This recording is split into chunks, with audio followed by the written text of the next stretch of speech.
Hello there. Welcome to episode 29 of Bow and Blade, a podcast brought to you by medievalists.net, your home for all things medieval on the internet. Bow and Blade gives you a seat at the bar as scholars of medieval warfare go beyond the Wikipedia articles to talk about the debates and the questions that we're working on today. I'm Michael Livingston, professor at the Citadel, the military college of South Carolina. And I'm Kelly DeVries, professor at Loyola University in Maryland, and next year, visiting distinguished professor at Air Force Academy. Yay! Yeah. Cheers! Yeah, Yes. go Flyers. Very exciting, very exciting. They do lots of medieval things They do lots at of the Air Force things. Academy. Yeah. It used to be called a catapult when they flew off ships back before. They take those one-seat double wing planes, one-seat planes, and they flew them off ships. They were catapults. I talked to an Air Force officer, and he said, "Oh yeah," he said, "the first thing you had to figure out is whether you were upside down or right side up."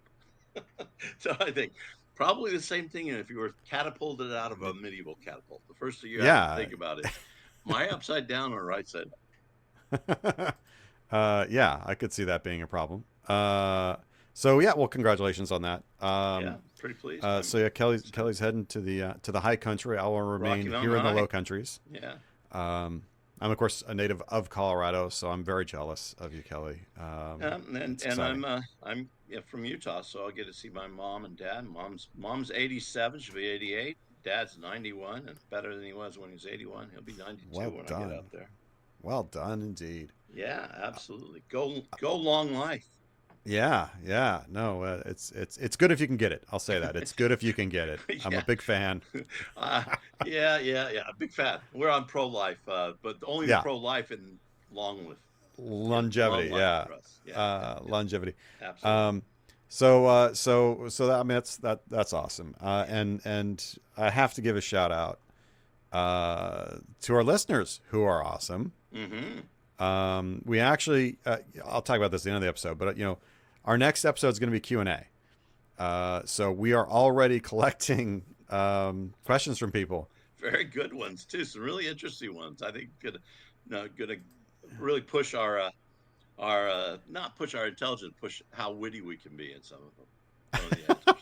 Yeah, and I'm still amazed at these moments where somebody kind of reaches out with with research or ideas. That the gentleman in Rhodes or who's working on Rhodes stuff and found the Ottoman Chronicles.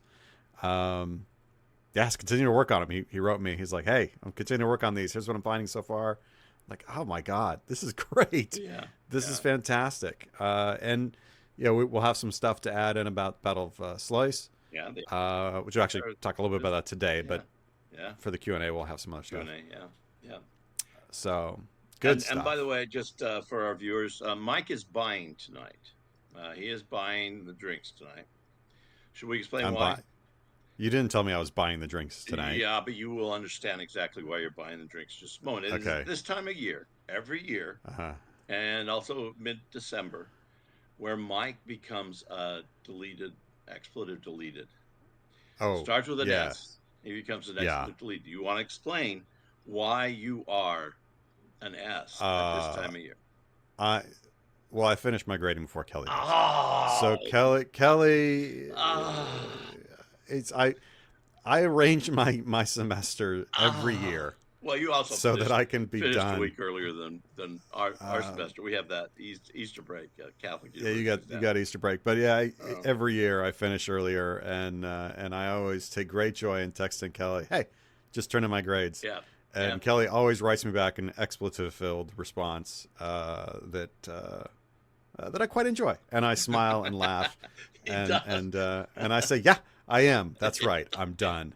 So enjoy your next weeks." It's like in the Fay Ray King Kong movie where King Kong is stepping on a native and then decides just to rub him into the dirt. Thanks there. Glad you're done. You want some more to do? No, I haven't had. I'm deep in marking. Some interesting papers. I think some real interesting ones. Not the kind of funny miswording that one paper I read at this period, Point of Year, where it's talking about the Battle of Lepanto, and the student really got everything right, doing everything, but he called it groundbreaking. And I said, except it's a it's a battle on naval the battle. sea. Yeah, it's kind of That's water tough to breaking. do. Oh, he was so embarrassed. He wrote me, "I'm so sorry. I can't imagine I did that." I said, "No, I mean, that's it good. was a That's good fine. paper. I was certainly not going to." And it'll give me a little bit of an arsenal when you get around saying, "Oh, well, students have done this sort of silly thing," and yeah, Yeah. groundbreaking. A Battle of Lepanto, I groundbreaking. we all do that kind of stuff. I We do, mean, we do. you use those kind of things without thinking about how that analogy works or whatever. Yeah, Yeah, we all do it. yeah. No, I But love that's good. the sporting analogies that come out. Hit it out of the park. He said, "Well, except there weren't parks. There weren't." you know. I was just reviewing a manuscript of a colleague of ours. I won't say who was talking about an army trying to cross a river, and they were crossing a river under gunfire, and and the writer said it was not a walk in the park, and I said, well, so even if they weren't being shot at, I'm pretty sure that walking through a river is not a walk in the park. So just to give it a shot. I don't Let's give it a know. shot. Yeah. Uh, oh, I also have to apologize. I got hit on Twitter. Apparently, I cracked an unexpected joke in a recent podcast Mm. and a person was listening to our podcast while weightlifting, Oh well, there we um, go. and nearly dropped the bar on themselves. Sorry about that. Physical I'm pain so was not sorry. something we used to causing. Yeah, that's not Emotional pain, mental pain, sure. yeah, but Mental not pain, physical. yeah. Yeah, so I guess yeah. Content warning, like it may cause injury Yeah, while while listening. while lifting weights. I don't know. Your mileage may vary, but find out. So yeah, we do have that weight on our shoulders, Kelly. Oh, Uh, no, Thank he you. just dropped it again, by the way. I'll be Now here you've all killed him. week. So yeah, so today, we're gonna do the Siege of Tournai in 1340. So first off, my friend, what are you drinking? Well, on this is kind of the sequel show. The Yeah, first one we know of, we just did a couple weeks ago. We did Sluys, and Sluys is the yeah. battle that precedes this. We're going to talk about that. I did a typical Belgian beer, Creek, Mm-hmm. Mm-hmm. and I have had some good Creek in Tournai, but I also had some very good Northern French wines, which are Mm-hmm. not usually not as heralded as the middle of France or the southern parts of the France. So I think we can go to a nice glass of artesian wine. Aw, aw. I'm gonna go talk to a Trappist monk about some ale. That's where Yeah, I'm gonna yeah, go. yeah, I'm yeah. gonna, Oh, yeah, yeah. you And they know, had a big, huge. They did produce some beer in Tournai in the Middle Ages. They they had a did. couple of big monasteries, but In this instance of the siege, I'm sure they would have liked to have more. I think just a glass of water at some point because this is a siege. Um, It's a I, siege. I mean, we're talking July 23rd to September 28th of 1340. So it's not as long as Calais will be, but it's also really cut off. There isn't a situation like in Calais where no matter what happens, no matter how much the blockade around the city of Calais was in 1346, 7, is there were always ships that could get through and they would bring supplies and there was fresh water and other things. Tournai was completely surrounded. And Yeah. going to Tournai now, you can see how that's possible. The Many of the medieval walls are up and they're all mapped, so we can actually see the city's size in 1340. It didn't particularly go much higher in size until we get into the modern period. Tournai was, um, but it's an interesting city. I love Tournai. I think I introduced you and Bob Wisdom Savage to the city. I don't think you'd been there before. I had not been there. Yeah, Yeah, yeah, I had not been there. one of the real fun things, and so go to the city of Tournai. But one of the fun things is that they start their big cathedral because they did have a bishopric at one point. They started their big cathedral and in Romanesque style. They got halfway done and said, "Oh, this guy up north or down south has found this new system of construction called Gothic." And so Yeah. rather than knocking down the front of the cathedral, they just built the second half in Gothic. So if you can go to Google Earth or one of these shots from above and look down, you see this squat Romanesque front church and then this huge Gothic back church about halfway through too. Yeah, Tournai is just a beautiful place. It is It's beautiful. right on the Scheldt. Yeah, It's just a beautiful, beautiful place. yeah. Um, Fortified bridge over the Scheldt. yeah, yeah. People probably tire of us talking about how beautiful places are, but Hey, they you got to are. go there. They You got to are. go there. I So mean, there's that. if you're going to ride on roads, you got to go to roads. You got it. I mean, you got to do You it. know, That's and just the research. Yeah. same thing. That's John France taught me when I was just a young sprout, and he Yeah. was younger than now, but still much older and much more experienced. And he said, "Go to these places. You've got to go." Yeah. And one or two I've missed when I've been riding on them, but yeah, you got to go. See so much out there, and Tournai is a great place. You can still see the walls, and unlike a battlefield, we kind of know where the walls then stood, so we know where the siege was at. Um, Yeah, I mean, this is a huge difference between your typical battle and a siege. I mean, a battle tends to be in a between place, which makes it sort of temporary and ephemeral. Sieges are not; they are no, they absolutely are permanent long, places, and and this is so drawn out. yeah, It's not it in the history of sieges, probably having this amount of time. I mean, what is July, August, September? We're only talking 3 months here. yeah. It's not significant. I mean, we talked about Rhodes, and that was 6 months. One occasion, 5 months. Another, Calais was over a year. It was So significant if you were in there. it was, It, and we'll talk about that because yeah, we have a couple of chronicles of people who were in there, including the very um, amazing chronicle by Gilles Moissy, who was the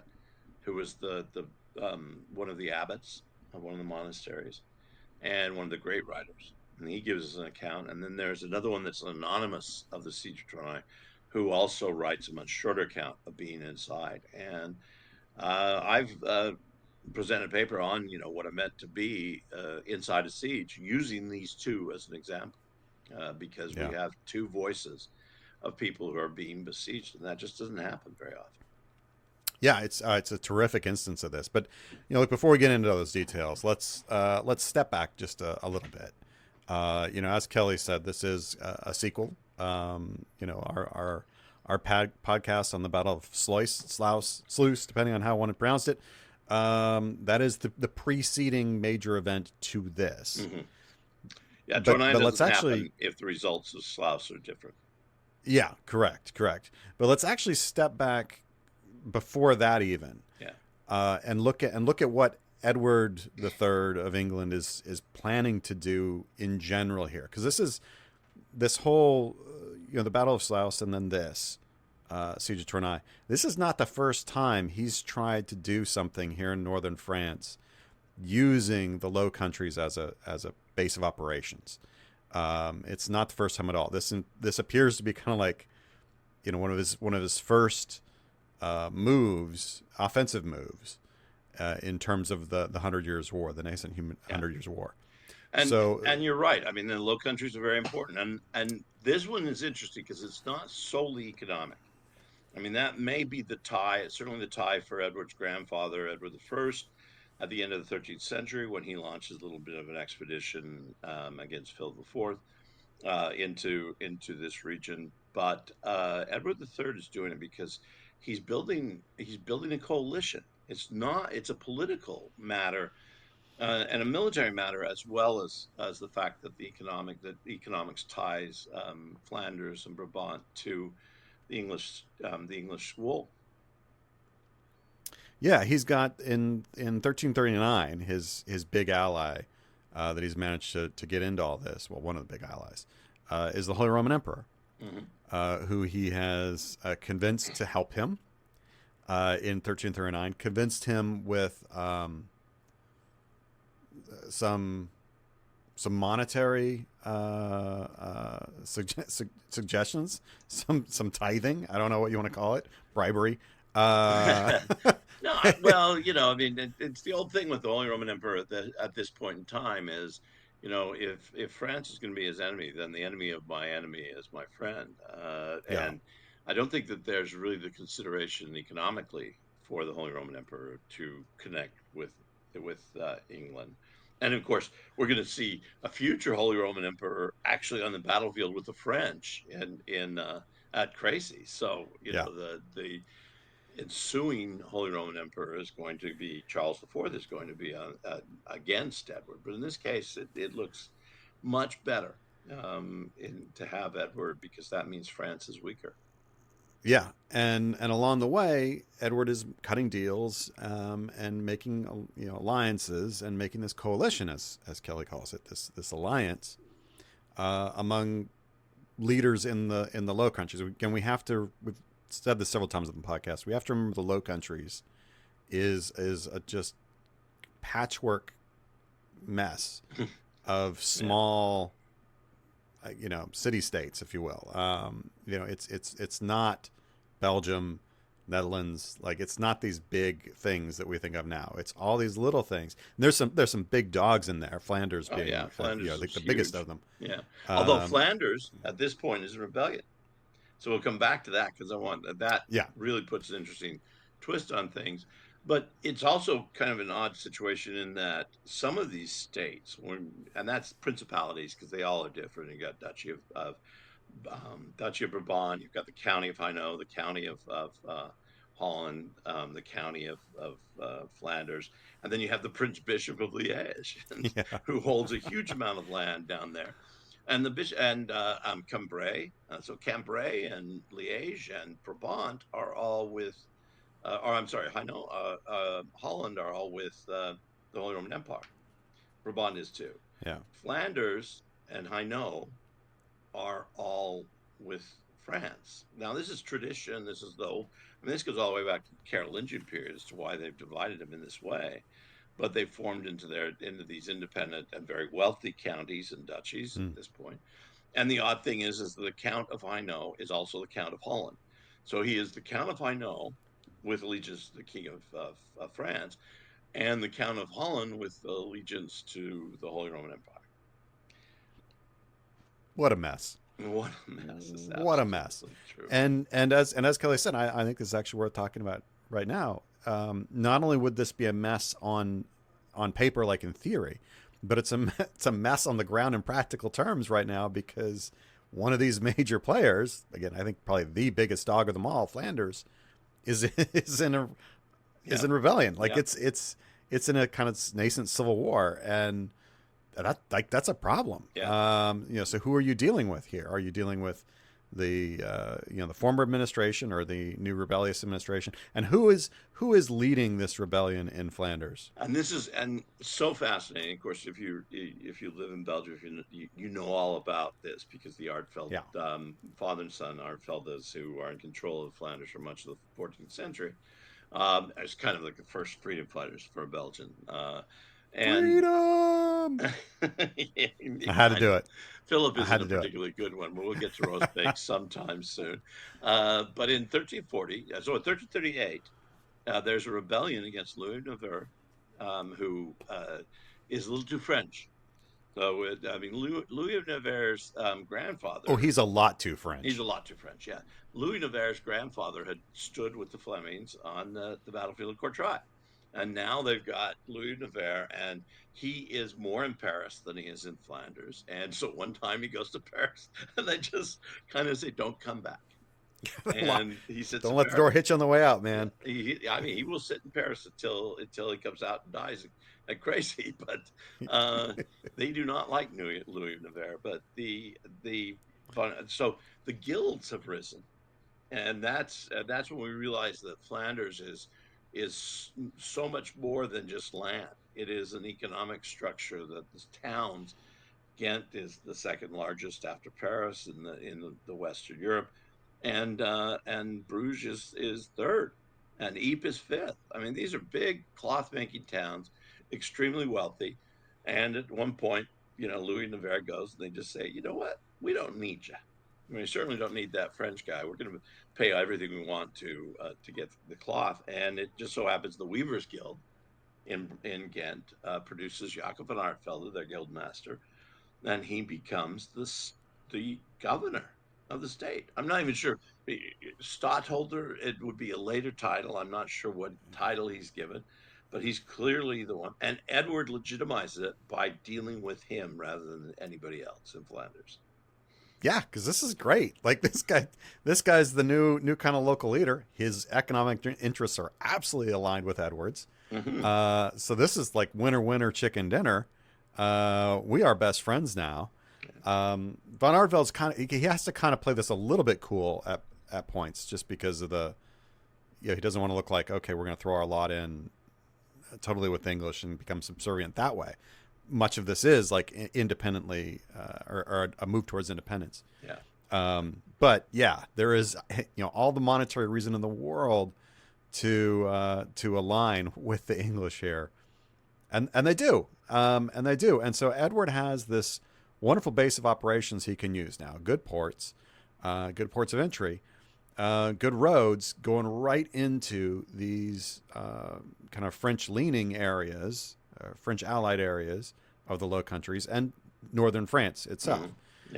Yeah. So yeah, he's got this ability to do this, and as soon as he's got a coalition, he does it. I mean, this is the quickest entry point in to make a hit against France. And in 1339, he goes on campaign. It's an interesting campaign, and like most people kind of ignore that it exists. They do. Strangely, I mean, the English historians of the 100 Years' War don't know exactly what to do. Do you call it victory? Do you call it defeat? He never really fights anything, never takes anything that he can hold on to. Some want to make it a chevauchée, but it really isn't that much destruction. I think he's there. yeah, I see it as the final. So he's been negotiating with all the other Low Countries leaders. He's got the Holy Roman Empire, the Emperor on one side. He's got Count of Flanders or the County of Flanders on the other. Through whatever Republic of the Flemish Weavers Republic of Flanders or whatever they want to call it at that point. yeah, On the other, and he negotiates with the Duke of Brabant, and he negotiates with the Count of Hainaut, and the campaign that and Holland, and the campaign that he rides in 1339. If you look at the map, he's just below them. So he's going across Cambrai, which is the and he takes it right below. It's as if I can get into France. But where's Philip? He's not coming to your aid. I can ride along this, and then finally Philip does show up, and they go their separate ways. But I think it really is kind of the deciding factor in bringing these other Low Countries entities together. So the Count of Hainaut in Holland and the Duke of Brabant join this coalition. He cannot get the Prince Bishop of Liège, but I don't know that he's looking at that point anyway. But yeah, and as you said, this is right, and the Cambrai. This is Edward comes south out of Valenciennes, and that's where we get this. It's really a kind of dance. Yeah. As soon as Philip shows up with an army, they're sort of dancing around. Neither one wants to make the first move, which drives some historians crazy who want to see Edward as like, I'm going to fight at all costs and whatnot. Of course, Edward the whole time is like, well, Philip is such a chicken, he won't fight me. But of course he doesn't go fight him either. He doesn't go fight him either. So this is really good PR. You're such a chicken. Why won't you come fight me on my terms? Neither one of them wants to fight on the other person's terms because they're not idiots. Don't do that. There is this arrangement, like they're gonna fight at La Capelle, and but they ultimately don't. Again, what has happened here is it, Tillis and Edward III. It's because Philippe chickened out. You listen to the French, and they're like, "What? We're not idiots." And I think the Low Countries historians, I mean, someone like Gilles Moissy is alive at this point in time from Tournai and looking at it. And they're much more. They recognize much more that this is a maneuver. This is a game. It's like the opening moves of chess, Yeah. and I think that they've got it right. This is one of the ones where I'm afraid that the historians of the Hundred Years' War. I was very critical of Jonathan Sumsher's first book on this because he didn't use the Low Country source, but they're the contemporary ones, and they're right there. I mean, even Jean Lebel is from Liège. Froissart is not come into his own yet, but he's from Valenciennes. These are parts of the country they know well, and to rely on later English sources to determine what was happening in 1339 is just not right. French Yeah. sources are closer, but the Brabantes are writing. They're writing paeans to Edward III in Dutch. It's very Yeah. interesting. I mean, the Fondenden Edward is a wonderful poem that is written from Brabant about essentially, Edward's the guy we're going to see as our savior, and then he wasn't, but Yeah, it didn't work out, but it's a good theory. So yeah, we have this kind of an aborted. I mean, it's not an aborted campaign. I mean, it's a campaign, but nothing of substance happens. All it does is blow money. Lots of money gets spent on this, and accomplishes nothing at all. I think militarily, Edward, I think this is the reason why he is then able to go to Antwerp and meet with the Holy Roman Emperor and the other counts and bring them together. potentially. I mean, I don't know. I think it's just. I just have such a dim view of this campaign, and Yeah. of Edward's attempts to spin it, and I think it's. Yeah, no, I think it's you're absolutely right on that. But I think that it's this just is, bad. and it's interesting because it's on this campaign that he leaves Philippa behind, so she has John of Ghent, John of Gaunt, Yeah, in and Ghent. yeah, Yeah, it seems to me that there's no question that this is like the prologue to what's going to happen in 1340. yeah. I mean, he would have liked it not to be. He wanted this to be it, right? He wanted Philippe to be an idiot and come charge his Well, lines yeah, and be yeah. done with it, Anybody, right? and he You doesn't know know, Philip from Adam, so yeah. yeah. But So every opponent wants to find out, or every general wants to find out their opponent is an idiot. yeah, it'd be great. It'd be great, but Philippe's not, and so that's that. And it's the next year that we then get the next attempt at this, Yeah, right? The yeah. next the sequel to this, which has Battle of Sluys on the way, Hmm. which we talked about at some length last time, and again we might talk a little bit on the Q&A as well because there's been some cool stuff on that. Yeah, some really good Um, stuff. so Sluys happens, a huge victory for the English. So we sort of talked about it's this weird, like it doesn't really accomplish anything in and of itself except that it enables the English forces to land and gather and have strength in order to do what comes next. Yeah, yeah. And in fact, there's no resistance on land because this is Flanders, and Flanders has forced the French to withdraw with this rebellion, and Philip is kind of wondering what to do. 1339 comes along, and he's again wondering what to do, but he does not move any land troops, any military army into Flanders. So once Edward lands, the next French locale, if we will call it that, is the next city that is staying, relatively large city that is staying true to Philip, where if he wants to bring Philip to battle or he just wants to take a big town, no matter what, is Tournai. It's Tournai, yeah. It's immediately south of Ghent. And in fact, the road goes right past Courtrai. So there's Yep. no question they go in and see the golden spur still in the That Church of the Notre Dame there. There they are, still hanging. They were then, not now, but they were then. There's replicas now. Yeah, You can get an idea of it. yeah, Uh, yeah. It would have been so much fun.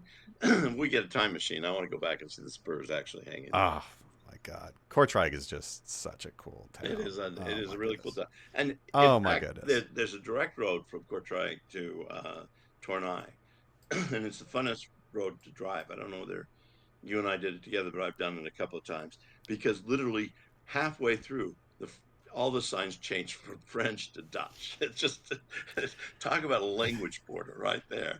You can almost say, no, wait a second. There's got to be one or two houses that displays both. Nope, French, Dutch. That's it. There's no... Yeah, yeah, that's the God N50 or something like that. Yeah, I drove it. I drove it. Yeah, and there's that there's a little town right halfway between, and boom, you go from Flanders to Wallonia. Yep, yep, absolutely. So Yeah. so this it still is essentially kind of there. This idea of this being the next kind of over the border. Again, the borders are different. Please understand that. But yeah, Tournai is this next big target. Mhm. And this time, unlike the previous go round where Edward was sort of just marching around, hoping to have a battle perhaps on his terms, this time he goes in with the intent of, I'm going to like take something, which is probably a really good idea. It's Yeah. Yeah. probably a better way of getting Philip to come to bear. And it's a better way of probably getting money, which he needs, at least if our accounts are correct from Italy, which Yeah. we think they probably basically are. And He is in debt to his eyeballs. he's up He to is- his eyeballs. This is where he's borrowed from the Pozzi and Baruzzi, Bardisi bank, and he will later bankrupt them because he does not pay his debts. Uh, you know, no debt limit that he can increase in this one. He does no, not pay his debts. The Bardi and Prusy just they just fail eventually yeah, because of this. But it, he is in need of money. The thing that's amazing is he picks up not just these allies along the road, but he picks their armies up. So there's at least 1,000 to 10,000 troops that are sent by the Holy Roman Emperor, plus in person the Duke of Brabant, the Count of Hainaut, and Jacob von Arfelde, all with their armies. So the yeah, English, Edward's in charge of everything, but the English army is actually a very small part of the yeah. besieging force. It's a huge endeavor. I mean, it really is. And just to go back to, just so people can have the numbers. Ultimately, Edward III is indebted to these Italian families. He owns 900,000 gold florins to the Bardi family, and 600,000 gold florins to the Peruzzis. Yeah, yeah, I'm not going to do the math here, but that's a lot of money. it's a lot of money. Well, and for 1.5 million gold florins in debt yeah, just to them. He just had other them. debts too, And but I mean, it wow. does. It bankrupts the two banking houses. They will not recover. Now, the Bardi will recover by the end of the 15th century when they take part in the conspiracy against the Medici brothers. But it the Bruzzi never do, and this is an amazing thing. It's an amazing thing that anybody in Florence would at all give money to the king, but it's because the wool is so important, and the Florence has made its money on cloth making as well.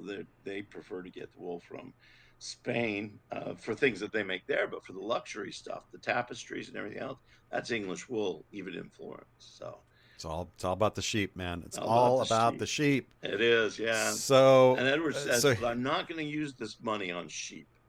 I'm just going to put yeah, a siege around Tournai. yeah. So here comes this big alliance.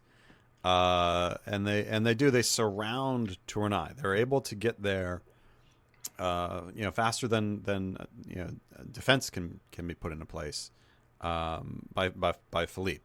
So Tournai is well and good surrounded. As Kelly said, this is something that not all sieges are created equal, I suppose one might say. Sometimes Yeah. you have kind of a partial siege. You're under siege regardless, and it sucks. But when you are completely surrounded and therefore completely cut off from supply, that's obviously way worse than if you have the ability to get people in and out. We actually, Kelly mentioned this with Calais, but we even saw this with the siege of Orleans when we talked about that, earlier. That Joan was able to just kind Go of in and out. Yeah. just go in and out. Like that's very different from the situation we have here in which there's no just like, oh, and this party can come in and out. No, it is surrounded.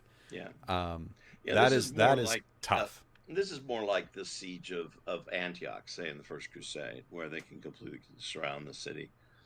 Except in this case, there's very little grown inside. And Gilles Moissy gives us a feeling that they're surprised. They know that they get the news very quickly that Edward has won the Battle of Sluys, but they expect he's going to go and sit around Flanders for a while, maybe go over to Antwerp and sit around there for a while, and possibly then go back down, which might be another reason for 1339, go back down into northern France Yeah. and try this, kind of to renew the campaign. So, I mean, I could see that campaign then being sort of a, a, a way that Edward is, you know, looking at the future. And Gilles de Moissy sort of says, yeah, they didn't go there. They didn't go there. They came here. They came here. They came here. They came Yeah. to Tournai. And yeah, when if you have time to prepare for a siege, there's certain things you want to do. Right. Right. Obviously, at the most basic level, you're trying to get supplies inside the walls, all the supplies you can, fresh water, as much, barrels of fresh water as you can, foodstuffs, all that kind of good stuff. But something else you want to do is minimize the number of people inside. Yeah. Yeah, and it doesn't take long. I mean, initially they've got, because the other thing they do is they've got a garrison. They've actually got horses in the city too for this garrison, because it's the northernmost place that Edward or that Philip keeps a bit of an army, a bit of a standing force there. So they've got them who are drawing on the resources of the town, let alone the townspeople, and they've brought nothing in, and they've growing nothing. Now water supply is blocked, but I think that's one of the reasons they've got that fortified bridge is they can still get out and still get water. That's fine, but no food. And this is where both the Gilles de Moissy and the anonymous Chronique de Tournai start talking, and they just start listing things like how much a chicken's egg goes for. That seems to be a big one. This is how much they're paying for a chicken's egg. This is how much they're paying for wheat. This is how much, and it keeps going up and up and up. And so ultimately, the town's government, the council, say we got to get rid of the useless mouths, and that's what they're called, unfortunately, useless mouths. Yeah. It's incredibly kind of inhumane, really. But I mean, this is a situation in which you have X amount of supplies, and those are going to go faster if you have more people. And most people are not useful in a siege. No. You don't need that that many people to man the walls and kind of run things under siege conditions. So yeah, most of these people, your regular citizens, they're just using stuff up and are going to cause everybody to starve. And this is kind of an interesting thing I've had to think about. I've thought about working more on sieges at times, and because this comes out of my dissertation. Siege of Tournai and Siege of Calais are both parts of my dissertation, which I think was written near to the time that it was actually. It was contemporary, yeah. It was contemporary. Yeah. I'm getting to that age, where I wonder if I wasn't actually using oral histories. But these sieges are pretty interesting, and you wonder if it's inhumane to send useless mouths out, or if it is humane to do so. Hopefully, it's humane, right? Hopefully, it's humane. It just seems horrific. Well, what you're counting on, if you and I are two of the members of the Council of Tournai, yeah, and we've decided it's the way to go, what we're counting on is we're going to send all these useless mouths out, which usually includes the families of the council members too. Right. And they're going to go out, and Edward's going to take pity on them and feed them, and then let them go on their way. Or at least just let them go. At least just let them go. Now, what you don't want to think about is what happened at the Siege of Chateau Gaillard, where the useless mouths sit in the middle and starve. It actually happens quite often, right? I think there's instances at Calais as well. Yeah. And where, so the they get practice stuck. doesn't remain like this. really after in the 15th century and later, useless mouths are never expelled. Because they're so frightened by what will happen to them on the outskirts of the town. And of course, it demoralizes those who are inside if they see their family members being killed or starved to death in between the walls of the city and Edward. Edward, but the obvious reaction is from a besieging army is, yeah, you don't let them through. You don't give them the opportunity to now spread their food that is dwindling among fewer people. So you want to either frighten them to taking the people back in the city, or you don't, or you just simply say, stay there and starve to death. And in clear view of your family and friends inside, and those people, look, if they want to save you, they can open the doors to us, and we'll come in. And then they can open the doors and take you back in. Yeah, it's just one more threat. And so Edward initially does just leave him there. Just leave them there. And we're not entirely Won't let them through the lines. Yeah, we don't know exactly when they're expelled, and we don't know exactly when they are picked up. And unfortunately, neither of our sources within the town are that explicit, and the sources outside the town are not either. But it's not too far into the siege that the useless mouths are expelled. And we do have one very interesting story that comes out of this, is that it is told to us by everybody, even as late as Froissart is going to write this down. He mentions this. There's a Franciscan who takes it on his own. He is one of the useless mouths, I guess, that's tossed out, or maybe he's in a monastery on the outskirts of town. But he rides in with a wagon and goes right to the King of England and says, yeah, you're going to go to hell if you don't feed these people. And so Edward actually fills the cart up with the wagon up with bread. Then the Franciscan takes bread and fish to the people, the useless mouths, and then Edward will let them through afterwards. And that's kind of interesting, because Philip of Hainaut in 1347 is going to do the same. She's going to go to Edward and plead for him to save the people caught in between, and it's successful.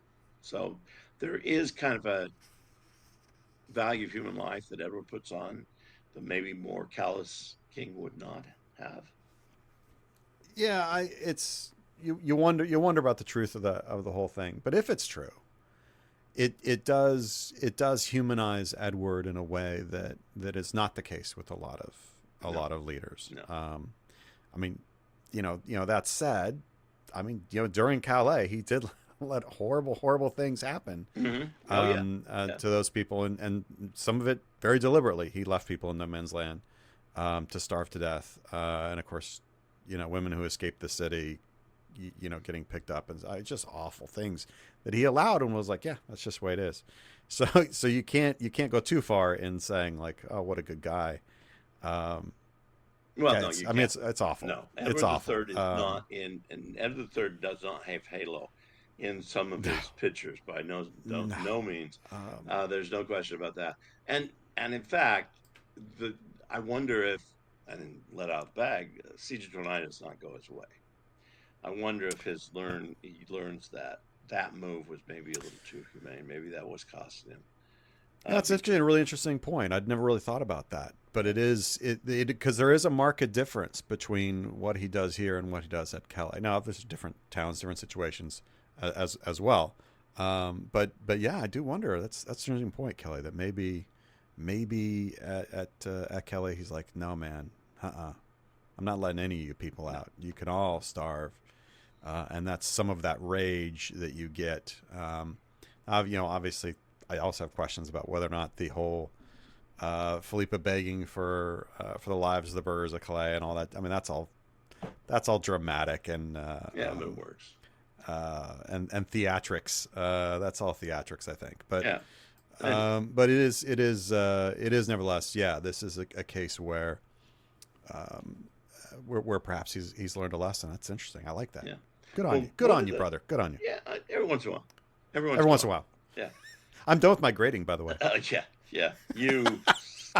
Anyway, the other thing is though there is one similarity between Tournai and Calais, and they're both on. And I know we're doing all this Calais. We're going to have a sequel to the sequel coming up. Sequel, yeah. Yeah, because we haven't done Siege of Calais yet. But Philip shows up right Yes. after, not very long after the city is surrounded. Philip has taken a little bit of time to get over the over Sluys to gather his army now, to figure out if he has any navy left. But he does bring his troops, and he does something that is not usually seen. But he will do it again at Calais, and it works for him here. It does not work for him in Calais, and that is he brings his army and he sits outside of the siege lines. So Yeah. Edward can see him. He can see how many French are out there. Edward's army is probably above 20,000. That's the estimates because of all the allies that are there with him. And it may be that Philip did not have the size to take him on at that point, or maybe he just thought he'd let Tournai be lost, or maybe even let Tournai be decided by other factors. But he doesn't move. He sits out there, and we get lots and lots of complaints from the allies, the Brabantese and the Flemings and the Hainaut chroniclers, as well as from the English ones later on. Why is Edward not? Why is Philip not doing it? Why is he not coming in? Why doesn't he do battle? In fact, this will be written afterwards. Jean Lebel has a really interesting passage later on, right after his Siege of Tournai account, which is the one that Froissart follows almost word for word. But he says that for years afterwards, so it must be before 1346, there were men in salons in Paris that would brag about the fact that they had driven Edward away from Tournai. And he would say, such cowards, they probably were never there. Yeah. But this is also one of these things where which way does this work? Right? The English and everybody are like, I can't believe this guy won't fight us. Well, you're not fighting him either. No, no, Like nobody's leaving the city. like it's not like you're charging him. No. So it's just this silly oh well he just won't even fight. Then go fight him. Yeah. What is your deal? This is like begging somebody to hold you back so that you can be like, oh, hold me back so I don't go after this guy. What are you doing? Yeah. You either come out swinging or you don't, and you didn't come out swinging. So don't complain about the other guy not swinging. No. Ugh, And this I is get so pointed tired out. of it. This is pointed out by these contemporary Brabantese, even in the Dutch one. Now the Van der Nijlwaard, I think, is finished, but he writes, Jean de Klerk writes another one, more of a chronicle, and Hainaut, those the chronicles are writing there. The chronicles are writing out of Liège.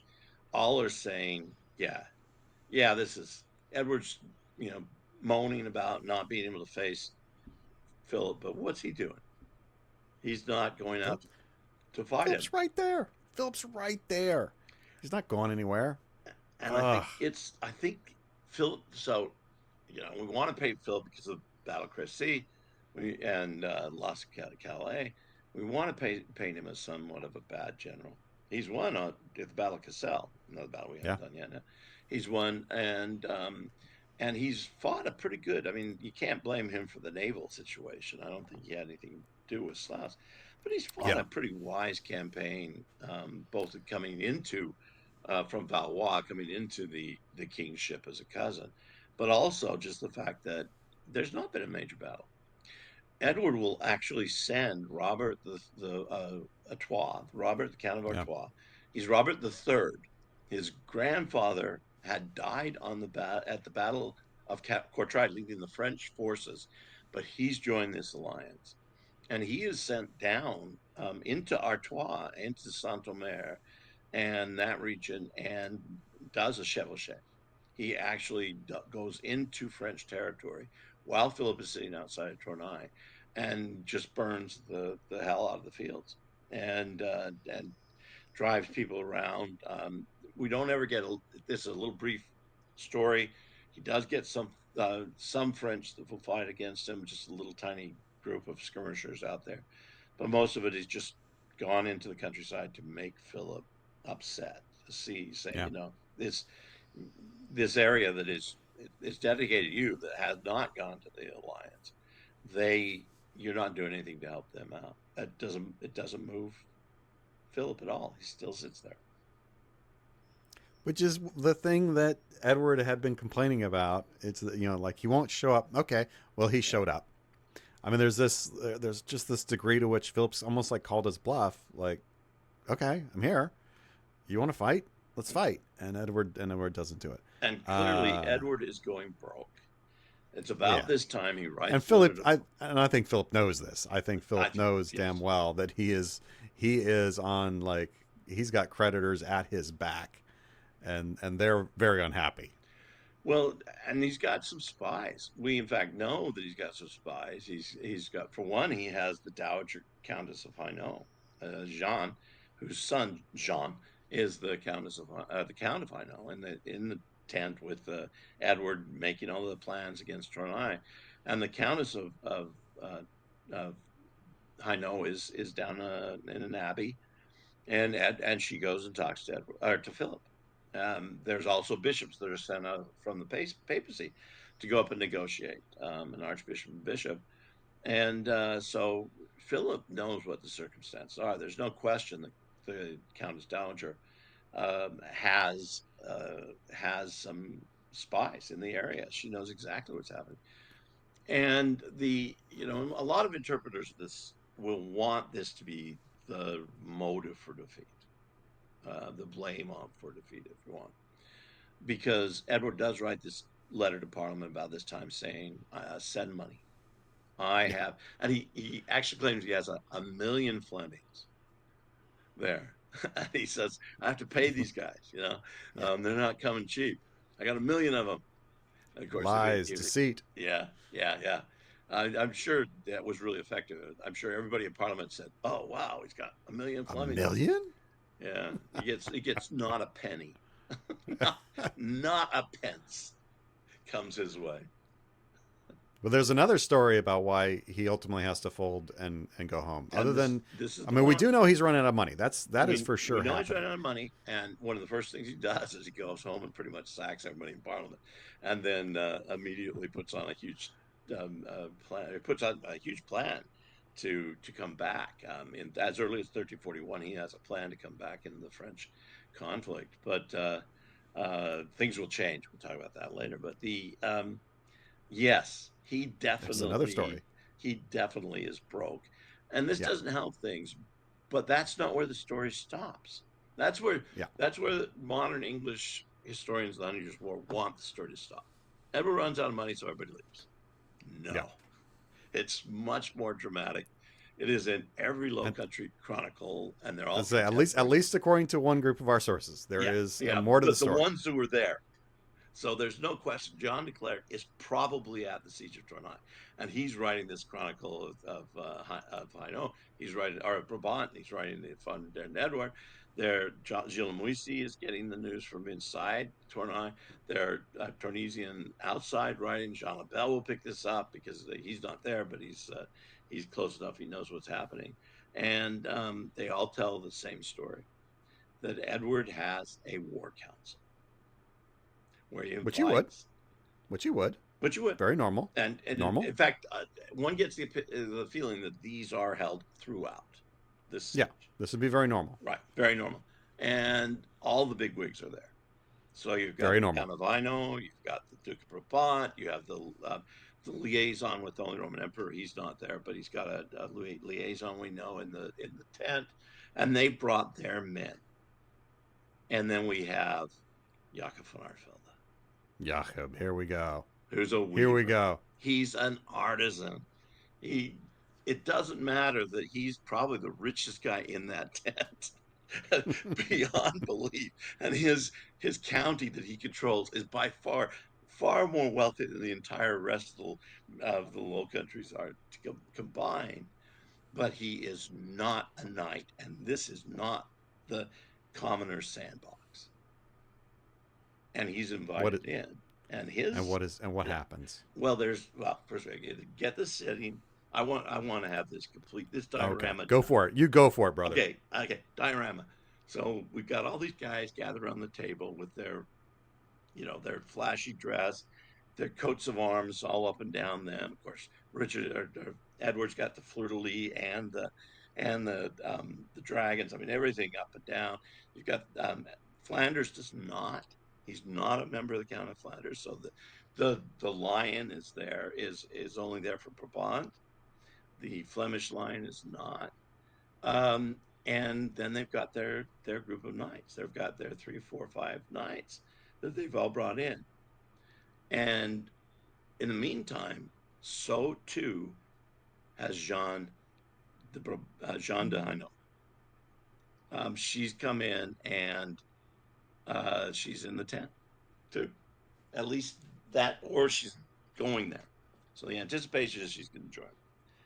And something gets said by one of the Duke of Brabant's men. And Jacob von Artevelde kills him with a sword. Somebody mouthed off. Mouthed probably off. said, "What are you doing here, you commoner?" or something like that. And Jacob von Artevelde smokes him. His sword and kills him. So the only non-knightly guy in the whole place. And I've often thought, Edward, I mean, the one person he knows is not going to leave, whatever. I mean, there's been rustling already that Duke of Brabant is going to leave, and I think that's what is being said, because Duke of Brabant is getting a lot of pressure to leave, as he is I think he's the son-in-law or a nephew of Jean of Hainaut, and he's actually more prominently going to leave than the Hainauters are. But yeah, it is a commoner. It is an artisan who pulls a sword and kills a knight in a war council outside of Tournai. Now, I'm sorry, my English historian friends who write up the Battle of Tournai, this is the deciding factor, because Brabant walks right out of the tent, gets his army, and leaves, and Hainaut is on his right behind him.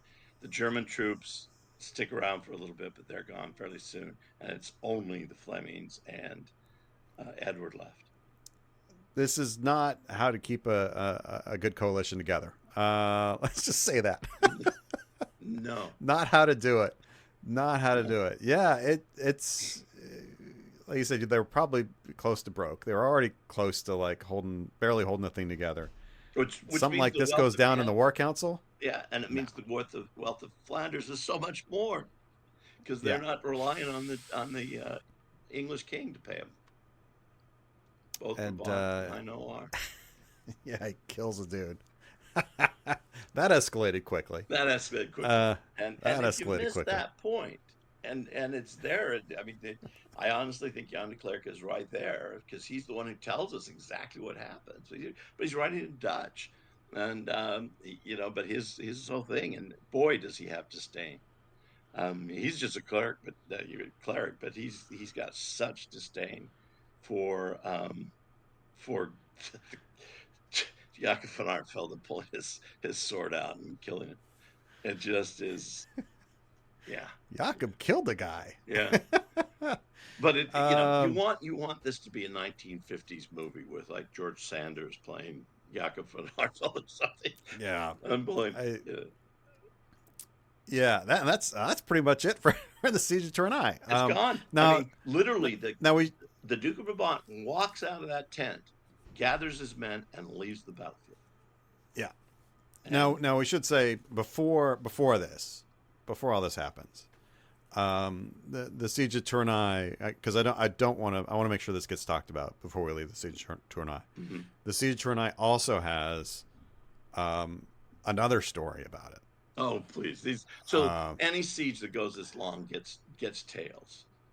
Yeah, it gets tales. But there's this wonderful tale, absolutely wonderful tale that, and I hate to do this to y'all, self-promotion. It is in the Medieval Warfare Reader that Kelly and I I found put this together when I was doing my dissertation. I said it's got to be preserved because it's a wonderful story. It's this, and you tell it because you teach Shakespeare. It really is almost a Shakespearean tragedy. Well, it's just fantastic. Yeah, this is from the Chronicle of the Low Countries, and it is a It's absolutely delightful. Whether or not, look, I want it to be true. It is. Okay, And the Chronicle I of want Low it to be Countries true. is a little later than the Siege, so this could be I manufactured, but I it's want this to wonderful. be true so bad. Yeah. And I'm actually I'm gonna read you all this story because it's fantastic. It's on page 258 of the Reader, but I'm gonna read it to you. Read it to you anyway. A squire of London said that he had promised his beloved lady that as King Edward III besieged a town in France, he would take a quarrel from each tower or die in the process.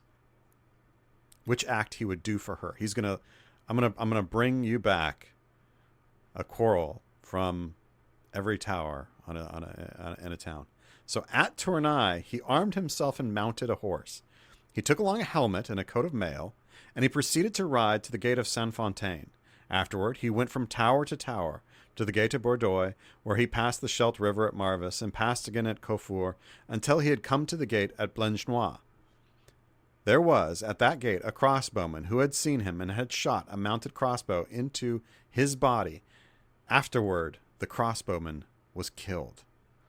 But so blessed was he, this this young man, that he finished his journey all the way back to the gate of Saint Fontaine from where he had begun. After this, he went to the tent of King Edward. There he drew the quarrel from his body and died. Yeah. All the lords sorrowed greatly. Later, oh God, they sent the quarrel by which he was killed to his beloved lady and told her the story of his death. Oh my God! Wonderful. It is. It is. There's Oh, another one that I'll mention just a second, but that story, talk about oh. now there's an idiot. Now That's that story has a point, everyone. yeah, Hey. literally a point. I love the fact that the guy but he killed the crossbowman in the end. Don't worry about that, and gets all the Yeah, way back to the tent, and then they can't save him. You I wonder what got she's it. thinking at home. She's going, "Who was that? Who? Who? I'm just like, thanks for the The quarrel, but wood? Yeah, I got a wow, piece of wood for the fire." so he's bloody dead. Yeah. Okay, cool. Maybe she mounted it on a placard, put it above the This was in Bob. bed. Like, Yeah, what are you doing? and What are our you friend Bob doing? Woos was having. This is exactly what he would do. So Yeah. I What? think we don't Oh mention my it to God. him. No. What an unbelievably stupid. But You, romantic I can picture this chivalry. guy though. This is medieval TikTok. That's Yeah. what this is. This is like a TikTok dare. This is a stupid gender reveal. This is all the It idiocy is. of social media. It Is is. some schmuck being Yeah. like, you know what I'm gonna do? Yeah. You know what I'm gonna do to prove I'm a man? You idiot. It just Oh is. my It God. is so. It is so TikTok. I mean, you just see, at the end, he dies. Oh, jeez. Oh, Uh, send it to my girl. there's another story that comes out. I think this may be found in Gilles Moissy, but nobody else records it. It's only one source. But there's a person we always call him that he's a magician who shows up at the siege of Tournai, and he brags to he wants to get where he brags that he can build a dragon that will spew Greek fire. Ooh, very Edward has nice. to give us some money, and he'll build this giant dragon. It will spew Greek fire, and Edward can take Tournai. So Edward does, and then the guy disappears. He's just gone. But we are reassured at the end of the story that he has died a miserable, miserable death. Don't worry, the huckster got his in the end. Yeah, yeah, Okay. yeah. Sure, Jan. I think they're all called Simon too. It's all Simon Magus, and It's all Simon Magus. Yeah, yeah, yeah. but There it was was a Simon hilarious. Magus. Yeah, and that Ah, one. Now I can't recall exactly what it's from. It doesn't seem to be contemporary. So it may be again one of these ones like the Chronique de Paiva that the other stories in that they're written later in the century. It's again it comes back to this Jean Lebel talking about people bragging about things in Salon in Paris, and you wonder how many of these are picked up. But both of these have to do with the English and a little bit about the stupid English. No wonder they don't appear in English chronicles. Stupid young men doing stupid young men things. Yeah, or con man there. Or a con man. Yeah, or a con man. They're as old as time. yeah, And that's so. So yeah, the Siege of Tournai, unsuccessful. unsuccessful. Yeah, I mean, unsuccessful. Coalition folds and heads home. Edward stays the field or stays around the town with his very small force by that point, probably halved, if not even further. And then he and Jakob von Artevelde go back, and they both go to Ghent. Edward picks up Philippa and John of Gaunt and the baby, and they go back home. And almost immediately, way to go, Edward. Yeah, almost immediately after, truce negotiated, truce of Espacien. The papal legates who are there will meet with the English legate and Philip VI, and Edward promises not to return to a war against France for 5 years. That's his promise. And so that's done about in 1341, and the next time he returns is 1346. 1346 for Crécy, which we have 2 episodes on earlier on, for those of you who picked us up late. But in between, what, 1342, the Count of Brittany up and dies, and there's 2 claimants. And so Edward does return to the war on a loophole. It's a loophole. It's not he war by another means. I'm not really fighting France. I'm just fighting French interests. Because it's Brittany. I mean, we all know that's not France. Oh my God. Yeah, that one is it's really quite an interesting story. We'll have to deal with it at another time, because the lights are getting flickering, and you stopped paying for the booze. I mean, at what point did you stop paying for my You gotta stay sober. You gotta finish grading, unlike me. No. Oh, that may be why you get done quickly, as you do it sober. Yeah. Who grades sober? Who grades sober? Sometimes you wonder. No, I had really good papers this year. They were great. Yeah, well, that's because you're distinguished. Well, yeah, I'm sure that's what it is. It's the distinguishedness. Yes, that. Distinguishedness, yeah. Yeah. Well, they're locking the doors. Absolutely. But look, next time, everybody, we have got another Q&A. So, this is your window to get something in. Yeah. ASAP. You got to get something in, because we're gonna be hitting it next time, and really looking forward to it. Got good stuff, but send us more. We can always use more. And Edward said at the Siege of Tournai, you've given me some money, but I could always use more. And as ever, a reminder: this podcast is brought to you by medievalists.net.